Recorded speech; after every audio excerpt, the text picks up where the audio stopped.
Now, it's great to be here. We often wonder why people do what they do. And Rick, I want to look at your journey from the Bahamas to the MBA to stage and screen, and now to sustainable cement. Who would have thought it? Yeah. And why? Tell me why. Why is this so important? Yes, what is Rick Fox doing in cement, right? There you go. I'm in cement because of a country 30 miles away from here, the Bahamas, my home country.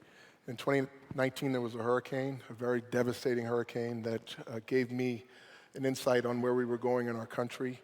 Survival was at the root of my shift in my career. I decided not to just be a contributor in dollars, but an actual participant in the solution of solving how we were going to rebuild our country year in and year out, try to build more sustainably and more resiliently. And we'll talk a little bit more about what that cement is and how it goes. And you're not just an influencer in this, you know, you're not, you're actually doing the work. David, talk to me. I want to just look back on COP28, and there were so many resolutions there, and particularly, I think, in terms of partnerships, and where do we go from here? How do we drive market forces and adoption of climate-friendly construction practices? I mean, it's so essential. It touches everybody's lives. It is, yeah. Good afternoon, everybody. And so I live in Saudi Arabia. I work for one of the PIF Giga projects. So this is a huge scale construction delivery vehicle. So we're the real estate developer. Therefore, we have a big obligation, I think, as a developer in terms of how can we minimize the carbon footprint. So I'll give you a few statistics to maybe put it in context. We know that we need 75 million cubic meters of concrete in the next 7 years, just for our core residential program. And the residential program is the scale. I was Googling it this morning to check my data. So Google tells me that there are 211,000 homes in Miami. We're developing 400,000 homes at the moment between now and 2030. So that's twice the amount of residential that Miami has. So that's a bit of a mind-blowing number. So we have a lot of concrete that we have to put in there. Making concrete is one of the most pollutant construction journeys on the planet in terms of the amount of carbon dioxide it produces. So any way where we can find a partner or partners who can actually bring different tech solutions to us that reduce the need for Portland cement in concrete, we want to do. And again, it's a big issue, and it's a big area where I know everybody in the construction center is desperately, looking for solutions on this. Talk to me about your solution, Partana. It's not just carbon neutral. You're actually talking about it's going to be carbon negative. How do you manage that? What does it look like without getting too technical? Right, yeah. We're safe for me not getting too technical. I'm not the scientist on the job here, so we're going to be okay there. What we are plugged into is an innovation team that's been innovating concrete for decades. So we have the right people on the job there. And what we have is the power of chemistry. We take materials, unlike, if you know how Portland cement is made, unlike the burning of rocks for 200 years, we ask the question, are we going to continue to burn rocks, or are we going to look for alternative solutions? We take industry waste, large scaled industry waste, and we combine them together at room temperature.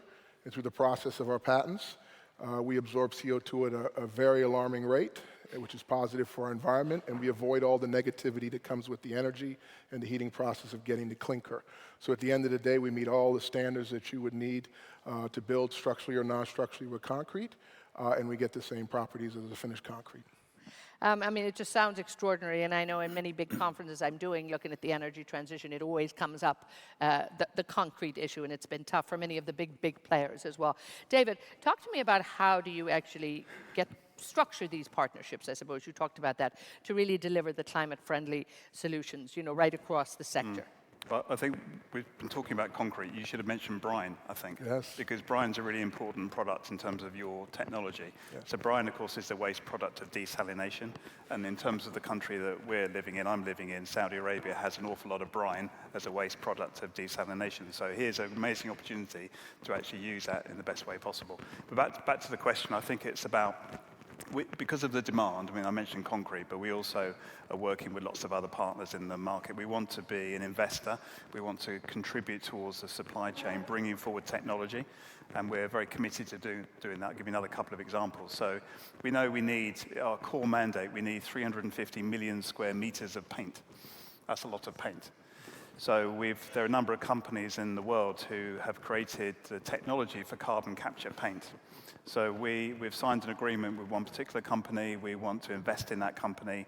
We think it's a huge positive step forward. I mean, just to give you an example, a typical home or typical villa is equivalent, if you paint it with this product, is the same as having 12 major oak trees around that property in terms of the absorption of carbon dioxide.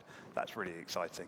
So, so we're looking at technology partners all the time, because the construction industry, I mean, I was watching behind stage in terms of airplanes and boats, and it's superbly exciting. Construction is really dull by comparison, and real estate's dull by comparison.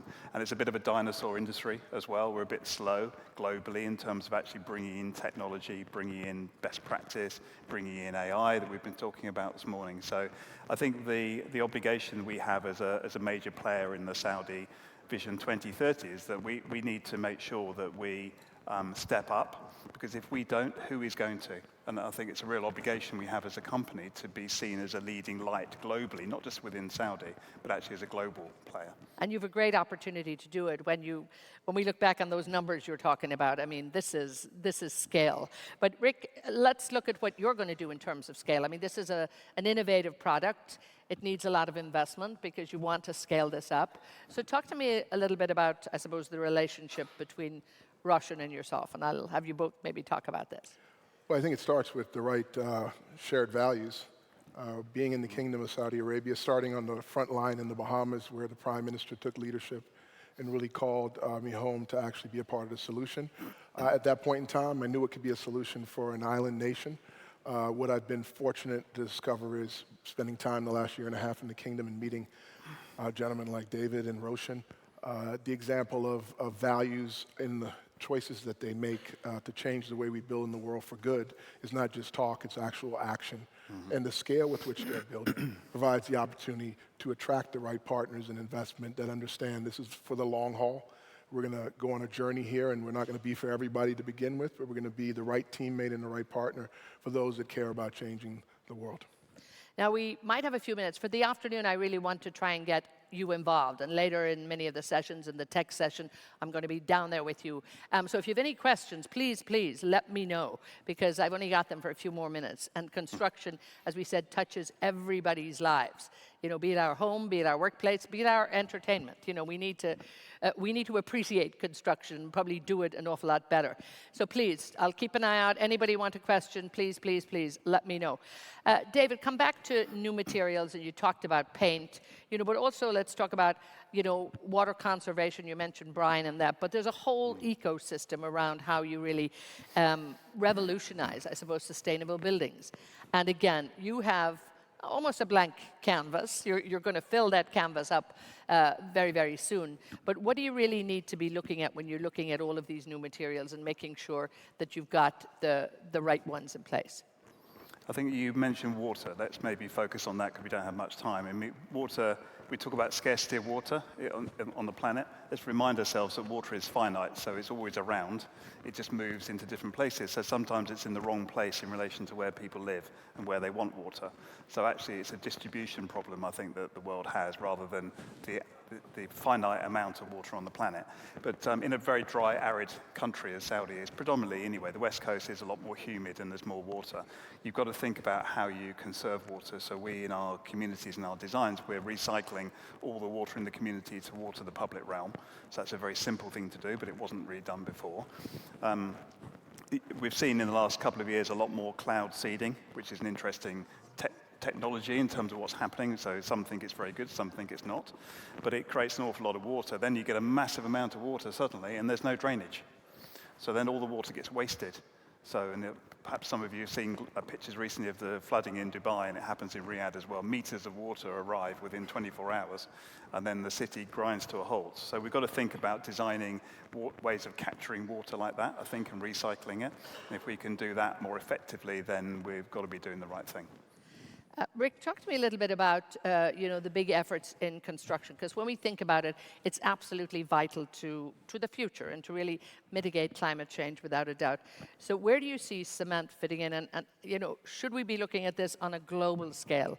You know, there's a need for it clearly in the Bahamas, but there's different needs in different countries. Yes, we David just mentioned the percentage of water that's used to make concrete. That's 2% of the water in the world is used. He pointed to the brine. One of the materials we use is a waste product from the salination industry. It's how we really were introduced to Saudi Arabia. They have a brine conversion challenge there that they're solving. That becomes a product that's a feedstock for us that we can use for good. So as we move forward in tackling the water usage as well as waste being converted into a positive result, if it can be converted into building materials, as you mentioned at the top, we're all walking into a building every day of our life. We're either sleeping at home in one. Can imagine development's not stopping anytime soon. So as we continue to develop in the world, the desire to do it in a more nature-positive fashion, I think is not only just for the Bahamas, it's not only just for the kingdom, it's for anywhere in the world that is really serious about that. And so the incoming interest is there. We can scale. We're scaling now with the right partners. The demand that David has in his own project alone is going to keep us busy. And again, I mean, I love what David has said there, a big developer really looking at this and taking responsibility. I think ultimately that's what it comes down to, and saying that we can make a difference and we will. I just want a bit of maybe a little call to action for the industry from both of you, because we're on the clock, so to speak. So just take us out, David. I mean, what do you want to see the industry do, and what can investors do to make sure that we're actually doing the right thing? Well, I think I probably hinted in terms of innovation. There's a lot of great ideas in the world which often can't go forward because there's no one of scale to help it happen. And we've seen that in Western Europe for sure in terms of ambition. It just isn't realized. So I think as a call to action, it is, we're looking for co-investors.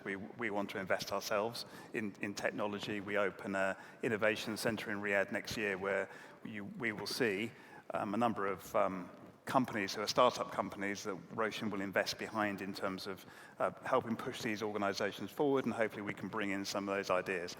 So someone like me who's been in the industry 40 plus years, then you get used to a certain way of doing things. And let's be realistic, there are loads of bright young kids out there whose ideas are the future.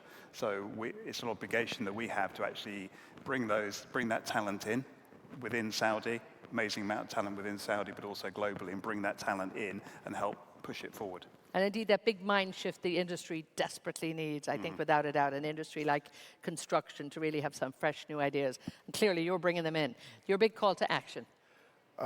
First of all, thank you for having me. This has been amazing to participate in. It's an honor. My call to action would be one of, when you think you can't do more, you can always do more. I had a mother that was an Olympic athlete that raised me that you can always do one more lap, you can always do one more. And if I told you 4 years ago that I would find myself as a climate entrepreneur to date, I would have been shocked by that. But when you're in service and in full service to something greater than your own individual accolades and accomplishments, I think you can find great purpose. And in the case of serving my home country, now I'm finding teammates that we can help serve the world.